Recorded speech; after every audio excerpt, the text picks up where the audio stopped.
Welcome to today's inspiring journey into Napoleon Hill's powerful wisdom, the limitless power of the mind. This is the 13th miracle of life from Napoleon Hill's enlightening book, You Can Work Your Own Miracles. In this magnificent book, Napoleon Hill unveils 13 miracles of life, timeless principles that awaken our inner power and align us with the unseen forces of creation. And of them all, Hill regards the power of the mind as the final and most extraordinary. Hill believed and demonstrated that the mind is not just a thinking machine, it is a dynamic creative force, capable of shaping reality, transcending limitations, and even working miracles when properly directed. It is the channel through which divine intelligence flows, the mechanism by which we co-create our lives with the universe itself. Whether you're seeking transformation, healing, success, or a deeper connection to the invisible power that governs all life, this wisdom has the potential to unlock it. So, let's dive in. The Limitless Power of the Mind, the 13th Miracle of Life, by Napoleon Hill, presented by Wisdom Matrix 1111. The mind of man would lead all the other miracles of life if they had been described in the order of their importance, because the mind is the instrument through which man relates himself to all things and circumstances that affect or influence his life. Without doubt, the human mind is the most mysterious, the most awe-inspiring product which nature has produced, and at the same time, it is the least understood and the most often abused of man's profound gifts from the Creator. The mind is the citadel of the soul, wherein is housed the connecting link between the conscious thinking process of man and infinite intelligence. It is the switchboard, so to speak, through which man may tune in and communicate directly with the great universal reservoir of infinite intelligence and draw therefrom the answers to all his problems, the way of fulfillment of all his hopes, dreams, and aspirations. And most profound of all, the mind is the one and only thing over which the Creator has given man the complete right of control. A prerogative which not even the Creator has set aside, reversed, or in any manner usurped, which strongly suggests that the mind was intended for man's exclusive use, that it is the most important of all the gifts of the Creator, and the means by which man may control the major portion of his earthly destiny. All of man's successes and all of his failures and frustrations are the direct result of the manner in which he uses his mind or neglects to use it. The functional operations of the mind are divided into 9 departments, something on the order of a well-organized business. Some of these departments function automatically, without direction by the individual, while other departments are under the control of the individual at all times. Here is a breakdown of all the departments of the mind. A. The faculty of will. The will is the big boss of all the other departments of the mind. Here is the starting point where the individual begins to exercise his great prerogative privilege of exclusive control over his thoughts. The faculty of the will is the yes and the no man of the entire mind. It carries out orders of the individual, regardless of their nature or the effect they may have upon the individual. The power of the will remains strong in exact proportion to its use.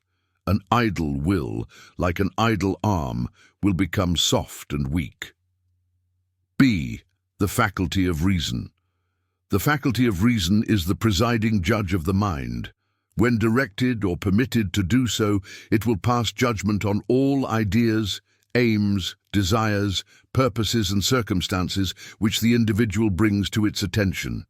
But its decisions can be set aside by the big boss, the will, or offset by the influence of the emotions if the will does not assert itself. One of the major weaknesses of all so-called thinking is the tendency of individuals to allow their wills to be set aside by their emotions. This error can be, and it often is, tragic, because the emotions have no relation to logic or reason. Therefore, All action growing out of the emotions should have careful attention of the will. C. The faculty of emotions. Here is the starting place of a major portion of all actions of the mind. People make decisions which harmonize with their feelings and engage in activities which have not been previewed by the faculties of reason and will. Such decisions are more often unsound than sound.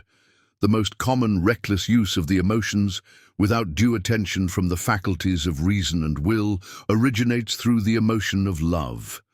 The emotion of love partakes of a spiritual quality of the highest order, but it may be, and it often is, the most dangerous of all the emotions, because people generally do not submit it to the modifying influence of the reason and the will.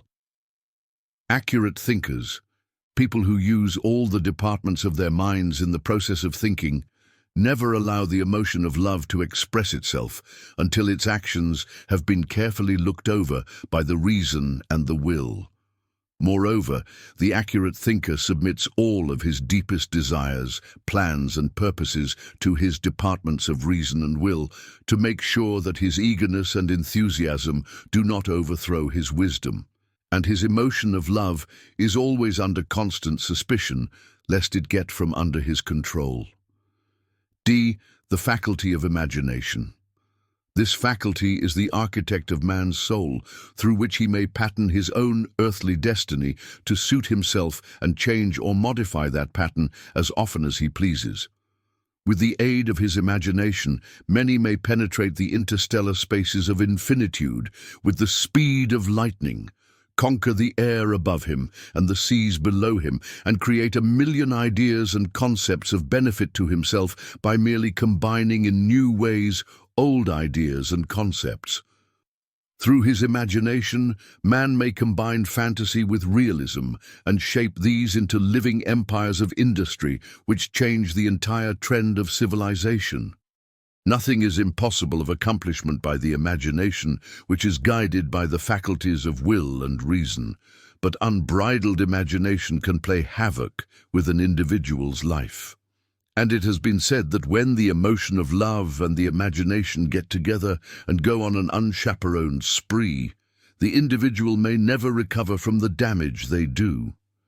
The imagination is the place or origin of the $64 physical ailment known as hypochondria, which has proved to be a major problem with doctors.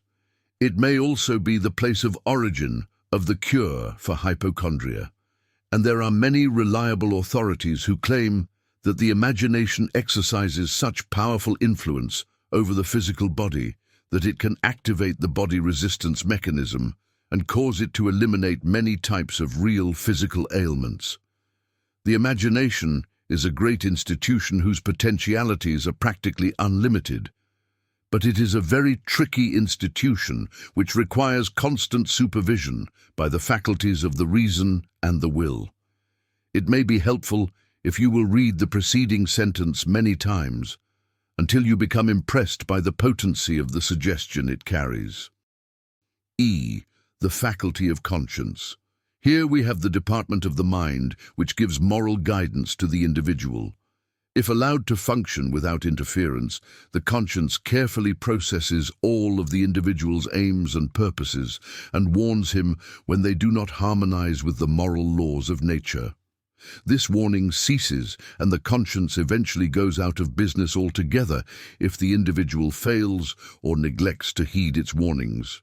The individual who has the fully support of his conscience in connection with all his desires, aims and purposes has direct access to the necessary faith to enable him to accomplish whatever he may set his heart and mind upon. F. The 5 physical senses. The 5 senses, sight, sound, taste, smell and touch, are the physical arms of the brain, through which it contacts the external world and acquires information. The senses are not always reliable, therefore they require constant supervision by the faculty of reason and the will. The principle of telepathy has been recognized by reliable authorities as a workable reality, and the means by which it may be put into service has been described in detail in many books, including some which I have written. I, the subconscious section of the mind. This is the switchboard, through which the conscious section of the mind may communicate directly with infinite intelligence. The subconscious acts upon any idea, plan, or purpose which reaches it and makes no attempt to distinguish the difference between positive and negative or right and wrong influences. But it does respond more quickly and effectively to influences which have been highly emotionalized with such emotions as fear, anger, belief, and faith. The subconscious section of the mind is amenable to the influences of the conscious section of the mind, which often stubbornly closes the door to the subconscious through fears and limitations and false beliefs. In order to get around these negative barricades set up by the conscious section of the mind, and in order to give directions to the subconscious for the cure of physical ailments, doctors of suggestive therapeutics often wait until the individual is asleep, sometimes through hypnotism, and then communicate directly with the subconscious. As stated earlier, there is a machine in successful operation with which any desired order can be given to the subconscious while the individual is asleep. The orders or instructions are recorded on a phonograph record and placed on the machine, which plays them every 15 minutes until the individual awakes and turns off the machine. The machine is operated by a clock, which can be set to start the playing of the record after the individual is asleep. The references in this volume to the departments of the mind are, of necessity, brief and not intended as exhaustive analyses of these subjects, but merely a bird's-eye picture of the mechanism through which the human mind operates, together with a brief description of the extent to which the departments of the mind are under the control of the individual.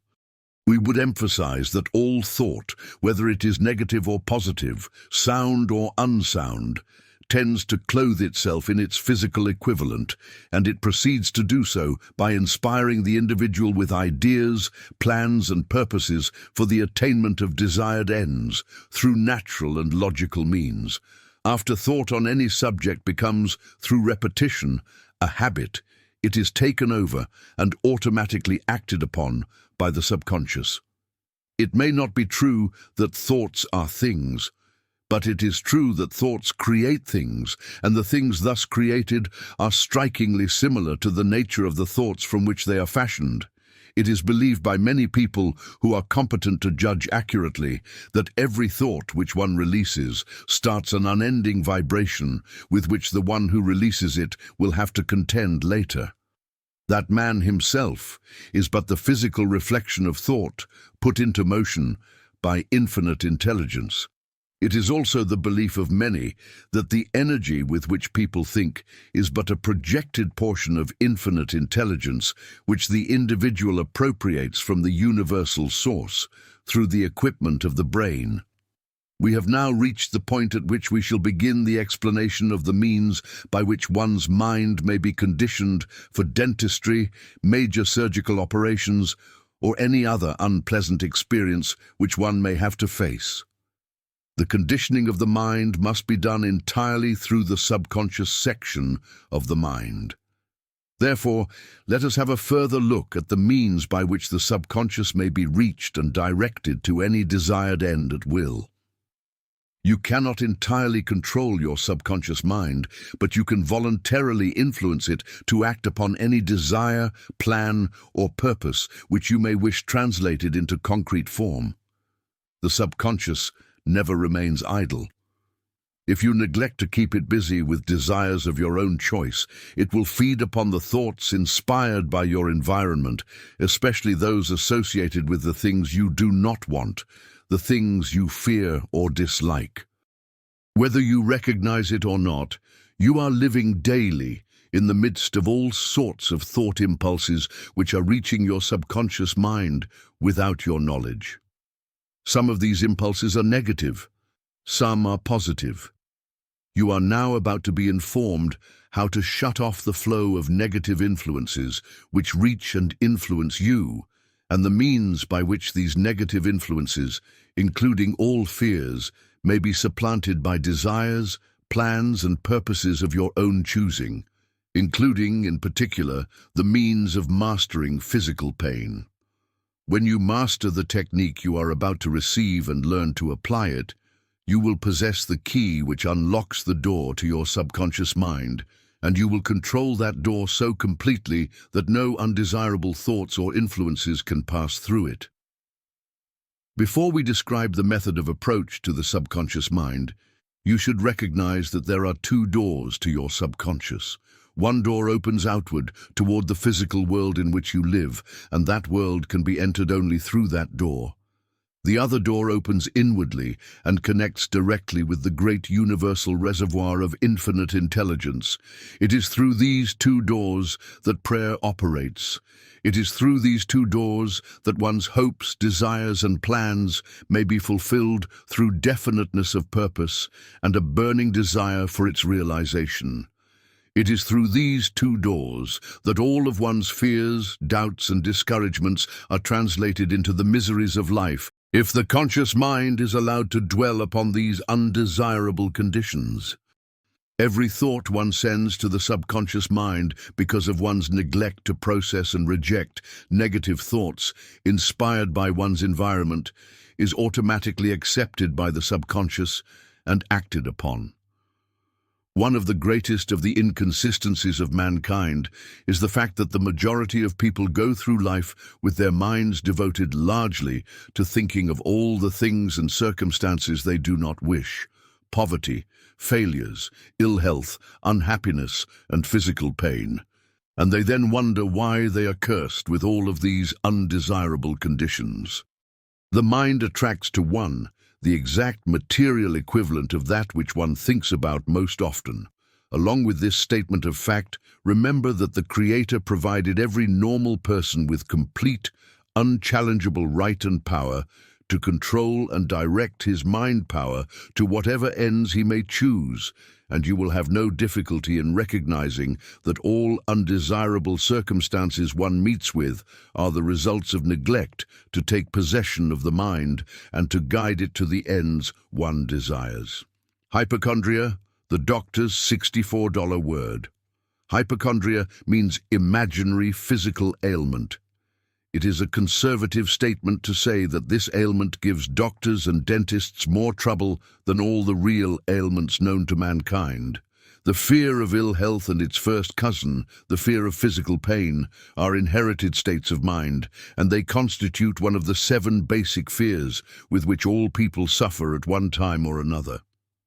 In my public lectures some years ago, I gave dramatic demonstrations of the nature of this inborn fear of ill health and of physical pain, demonstrations which proved that persons with not a single trace of physical ailments could be made violently ill by mere suggestion.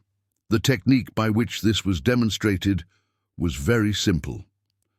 With the aid of 4 assistants, who were stationed secretly at various places in and out of the auditorium where I was lecturing, the demonstration was carried out. A victim was secretly chosen from the audience by a committee of my students. At recess, by pre-arrangement with my stooges, each of them approached the victim and asked him or her questions. Stooge number 1 would ask, "Are you not feeling well? You look as if you are ill." Stooge number 2 would rush up to the victim and in an excited voice exclaim, "I say, my friend, you look as if you are about to faint. Can I get you a drink of water?" Stooge number 3 would soon appear and say to the victim, "Let me give you a hand. You look as if you are about to pass out."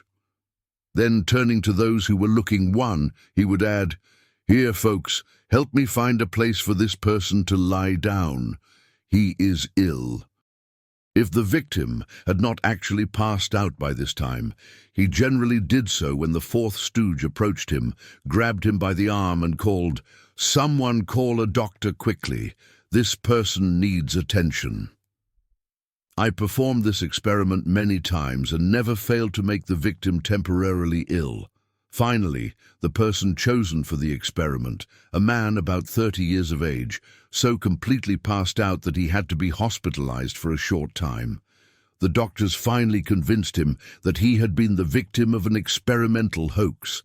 After that experience, I tried no more experiments of this nature. Convince the subconscious mind that you are ill, and it will go to work immediately to carry that conviction to its logical conclusion by actually making you ill. Hypochondria often produces the actual physical symptoms of illness, such as the breaking out of a rash, an upset stomach, or a headache, when the actual cause is nothing more than fear. Inmates of the Ohio State Penitentiary formerly played a cruel joke on many of the newcomers to prison. The joke consisted of a committee of prisoners charging the newcomer with some imaginary infraction of the prison rules and then condemning him to death. The victim was then blindfolded. His hands were tied behind him and his head was placed over a barrel, with several men holding him down tightly. Then one of the gang would ask if the knife had been properly sharpened. Someone would say, "Yes, I sharpened it myself right after we killed that last man. Here it is. Now let him have it good and hard so he can't scream." With that part of the ceremony finished, a comb would be roughly drawn across the victim's neck, quickly followed by spilling red ink over the neck. Then the victim would be turned loose, and everyone would run for cover. Generally, the first thing the victim did was to pull the blindfold from his eyes and rub his neck with his hands, which of course led him to believe his throat had been cut because there was the blood on his hands. On one occasion, a man thus victimized was so badly scared that he started running and screaming that he had been murdered. He had to be caught and subdued by prison guards, after which he was hospitalized for several days before he recovered from the shock. Despite the fact he could plainly see his throat had not been cut, the fear of sickness and the fear of physical pain are inborn fears, which come to the surface and take over at the slightest provocation. The fear itself, however, is always much worse than the thing which is feared. As Franklin D. Roosevelt said during his first term in office, when the country was cursed by a stampede of fear, "The only thing we have to fear is fear itself." The truth might well be paraphrased in connection with the fear of dentistry, because modern dental techniques have practically removed all physical pain from every portion of the patient's body except one, and that is the brain, where his fear of pain exists, as a condition of mind he has created long before he sits in the dentist's chair. How to reach and influence the subconscious mind. The subconscious section of the mind receives activating influences from three sources. First, from all outside sources which convey influences to the individual through the five senses, including, of course, the words and deeds of others which come to one's attention. Second, through the sixth sense, which picks up thoughts released by others and passes them on to the individual by telepathy. Third, from the thoughts of the individual, including both the thoughts which are deliberately sent to the subconscious in the form of aims, plans, or desires, and random thoughts which the individual indulges in without a particular plan or purpose. Random, careless, negative thoughts occupy the minds of most people, and such thoughts produce undesirable circumstances because they are picked up by the subconscious and acted upon. The subconscious does not differentiate between negative and positive thoughts, but accepts and acts upon one type as quickly as upon the other. Here, then, is the reason why most people are in the classification of failures. Most of their thoughts are of failure, and the subconscious mind carries them out to their logical conclusion. Since the subconscious translates into their logical conclusion all thoughts which reach it, whether they are good or bad for the individual, it is clearly suggested that the way to put the subconscious mind to work for one in a helpful way is by giving it definite orders as to what is desired. When it comes to giving orders to the subconscious mind, there are some instructions which must be carried out to the letter. A. Write out a clear statement of that which you wish your subconscious mind to act upon and set a definite time within which you wish action. Memorize this statement and repeat it to yourself orally hundreds of times daily, especially just before going to sleep. B. When you repeat your statement, believe that it will be acted upon by your subconscious mind and see yourself already in possession of that which your statement calls for. Close your statement by expressing gratitude for having received what you asked for. C. Before repeating your statement to your subconscious, work yourself into a high, intense state of emotional enthusiasm and joy because of your inner feeling that your request will be fulfilled. The subconscious acts almost instantaneously on thoughts which are expressed in any state of high emotion, either negative or positive. This last statement is highly significant. Please read it again and think about it. How to condition the mind for dentistry. We come now to the detailed instructions through which one may condition his mind for dentistry, and by slight changes in the formula, the mind may be conditioned to meet any unpleasant circumstance which one contemplates, such as a major surgical operation, the loss of loved ones in death, etc. The instructions are as follows. A. Prepare the entire physical body for the contemplated operation by a 3 to 7 days total fast, which must be conducted under the supervision of your physician. 2 days prior to the beginning of the fast, eat nothing but fresh fruits and drink only fruit juices. Also omit smoking and coffee. You will be somewhat nervous during these 2 days, but do not let that discourage you.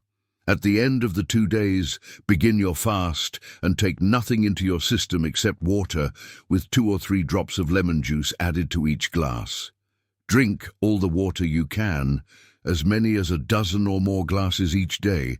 When the fast ends, eat nothing the first day but 1 bowl of vegetable soup with no fat in it and 1 slice of whole wheat bread or toast. On the second day, eat 2 bowls of vegetable soup and 2 slices of bread, 1 bowl in the forenoon and 1 in the afternoon. Starting the 3rd day, you may eat whatever you please as long as you eat sparingly. It is highly important that you come back to your normal eating habits gradually. In general, this is the procedure which should be followed, but every detail of it, including the number of days you should fast, must be carefully checked by your physician before you begin your fast. The purpose of the fast, physically speaking, is to give your entire physical system, your stomach, your digestive organs, your eliminative system, your bloodstream, an opportunity to take a vacation. The purpose of the fast, mentally speaking, is to let you prove to yourself that you are the master of your stomach. Once you have mastered your desire for food, you will have little or no difficulty in mastering your fear of physical pain. Still, another purpose of the fast is that it conditions your mind for easy communication with your subconscious mind. During your fast, your subconscious mind will be very sensitive to all influences around you. So beware of negative people and the discussion of negative subjects. Beginning on the first day of your fast, give yourself a treatment through auto-suggestion by repeating the following instruction to your subconscious mind at least once every hour, except when you are asleep during your entire fast. 1. I have complete confidence in my dentist, in his skill, his character, and his experience in dentistry. 2. While my dental work is being performed by my dentist, I shall completely disassociate my mind from it by keeping my mind on the thing I desire most in life, which is fill in the blank. 3. I desire my dental work to be done because it will add to my personal appearance and improve my physical health, and because I so desire it, I shall go through the operation as a welcome opportunity to prove to myself that my mind is stronger than the emotion of fear. 4. I hereby direct my subconscious mind to take over my desire, as I have expressed it, and carry it out in every detail, and thus make my dental experience a magnificent interlude. Through this experience I shall make discoveries concerning the powers of my mind with which I shall guide my entire future so as to get more joy out of life. These instructions are simple and understandable, but they will introduce you to a new way of life, which may smooth your path in all your future experiences and human relations, as well as carry you through your dental operation without the slightest annoyance. In these instructions, I have introduced you to the most favorable condition under which you may give directives to your subconscious mind during a fast. Under this condition, your subconscious mind will be very alert and amenable to any influence which you may direct to it, or any influence which may get to it by your neglect to keep away from negative influences. Now let us have a few words concerning the subject of fasting. Here are some of the benefits available through the habit of fasting, quite aside from the fact that fasting is an excellent method of preparing your subconscious mind to receive and carry out your directives. A.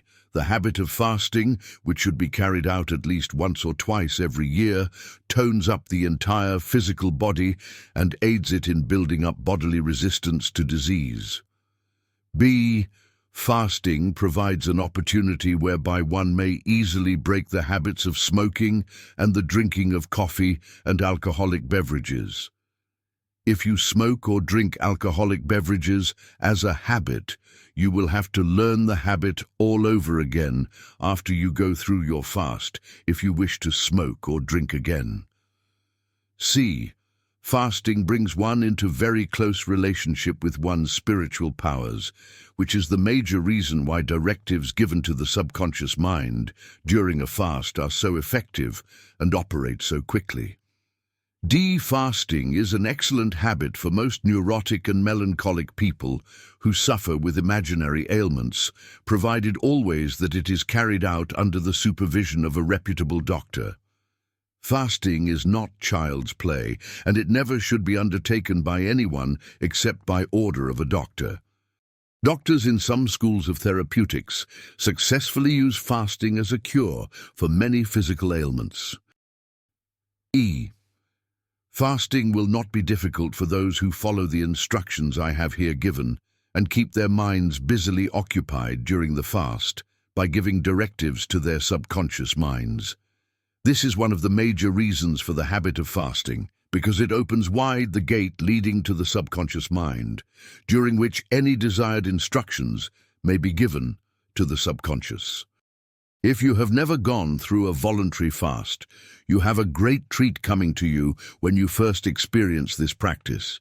You may be slightly nervous the first 2 days, especially if you drink alcoholic beverages or coffee, but you will have an experience from there on such as you never had before. Recognition that you have mastered your appetite for food will give you a solid foundation on which you can, and perhaps will, develop mastery over many other things, such as poverty, failure, defeat, and fear of every type. Is not this promise worthy of an effort at fasting? F. While you are on your fast, you will experience the return in memory of things which happened when you were a small child, and you will experience a feeling of self-confidence such as you perhaps never felt previously. Some years ago, while I was associated with Bernard McFadden, I had an attack of influenza. After the attack seemed to have passed, I had a recurrent spell of it in a light form about every 2 weeks. In speaking of this to Mr. McFadden, he said, "Why don't you go on a fast and starve that flu bug to death? Why keep on feeding it?" Then he gave me instructions for fasting. I fasted for 7 days under the same instructions I've given here, with the result that the flu was completely eliminated, and more important still, I learned from that experience a system of body conditioning which I have followed ever since, a system which has given me immunity from common colds as well as influenza. My wife and I go on a fast together, at least annually. We make a sort of pleasant game out of the habit and get through it without inconvenience or discomfort. 2 or more people fasting together in a pleasant mental attitude experience even greater benefits than if one were going through the experience alone. When fasting in preparation for dental or surgical operations, the fasting should be ended at least 2 weeks before the operations begin. Meanwhile, after the fast is over, your doctor should check your system thoroughly and make sure that your blood count, urinal and heart tests are satisfactory. In some instances, one's diet after a fasting experience may need food supplements in the form of vitamins, but these should be prescribed by your doctor, not merely purchased on your own judgment. Quite often it happens that following the extraction of teeth, especially where full dentures are indicated, the gums do not heal satisfactorily, and the dentist finds it necessary to prescribe food supplements in the form of vitamins. One other suggestion concerning fasting: do not engage in any heavy physical activities during the fast. Light housework or office work may be carried on during the fast without interruption, but overexertions of every nature must be avoided. There are many good books on the subject of fasting, a list of which is available at all public libraries. One of the best books on this subject I can recommend is How to Fast by Bernard McFadden. Mr. McFadden so thoroughly conditioned his mind for the mastery of physical pain through fasting some years ago that he sat in a dentist's chair and had his teeth removed without the aid of any form of anesthetic.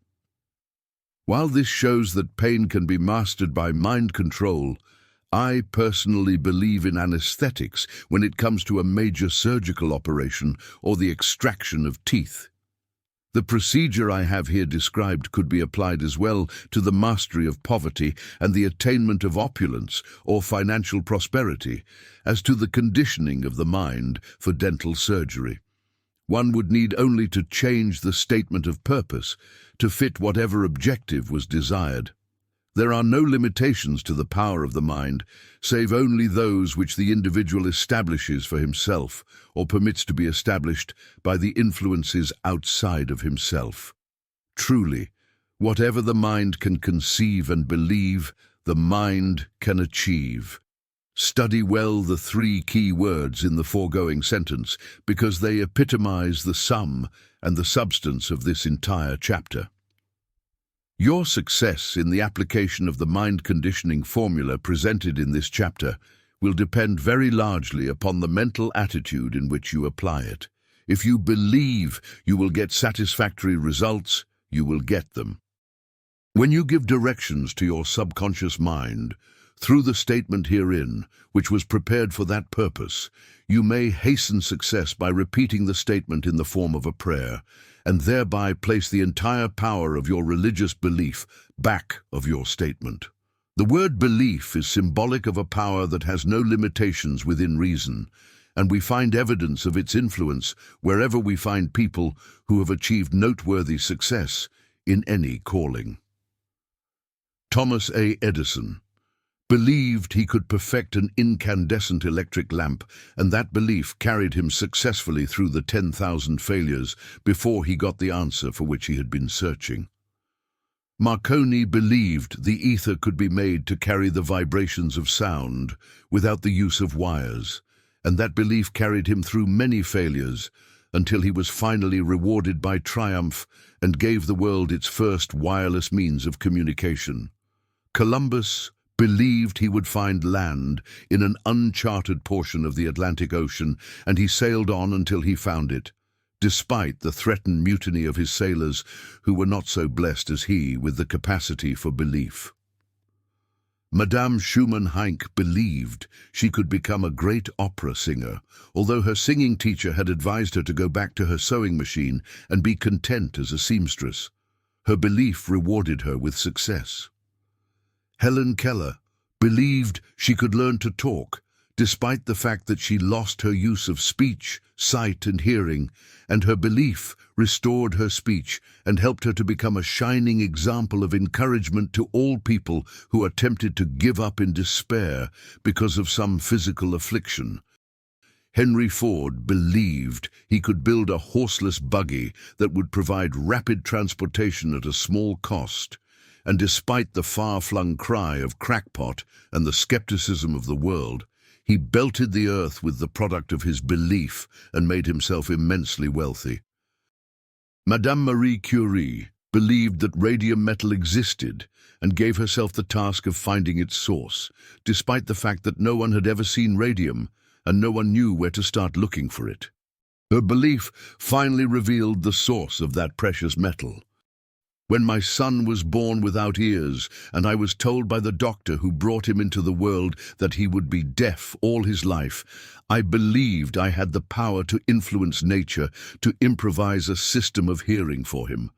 So I went to work through his subconscious mind and was rewarded when 65% of his natural hearing capacity was restored.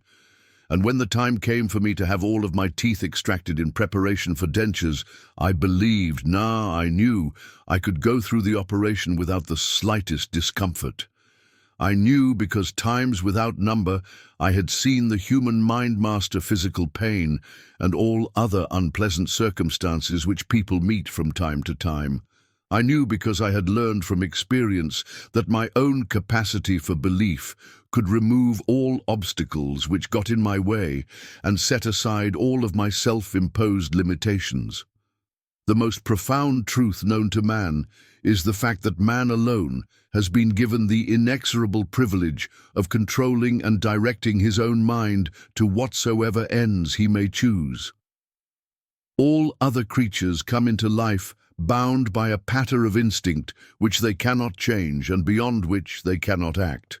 This distinguishing prerogative suggests that it is the key to man's control of his earthly destiny, and we know that neglect or failure to make use of this prerogative brings definite punishment in the form of misery, poverty, failure, defeat, illness, despair, and other negative states of mind. We know also that the acceptance and use of this profound prerogative gives man the key to his own destiny. Here, then, is the supreme of miracles, the power to take possession of one's own mind and to direct it successfully to whatever ends one may choose. And another miracle of only slightly less distinction consists in the fact that along with this profound gift of the right of man to take possession of his own mind, there has been provided the source of power with which to make this gift limitless in man's achievements. This secondary miracle is the subconscious section of the mind through which man may contact and draw upon the universal power of infinite intelligence. The method by which one may contact infinite intelligence through the means of the subconscious mind is simple. It consists in the repetition of a thought, desire, or purpose by bringing it into the conscious mind often and expressing it orally in a state of high emotional feeling, thus enabling the subconscious mind to act upon it intelligently. The subconscious mind will not act upon any idea, plan, or purpose which is not clearly expressed to it. In the preceding sentence, you have a clue as to the major reason why so many people fail to get satisfactory results from their subconscious minds. Also, you have the major reason why most people are failures instead of successes. When you give directives to your subconscious mind, be definite and clearly state your desires, and you will not be disappointed, provided you emotionalize your directives with strong belief that they will be carried out. By this procedure, the power which operates the universe will be at your disposal.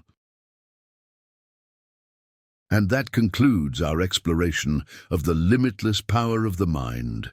From Napoleon Hill's You Can Work Your Own Miracles. Hill's message is clear. When you give clear, emotionally charged instructions to your subconscious mind, backed by real belief, you awaken a force greater than logic alone. You activate your inner power. It's a deliberate alignment with the infinite intelligence that governs life itself. The key is clarity, emotion, and belief.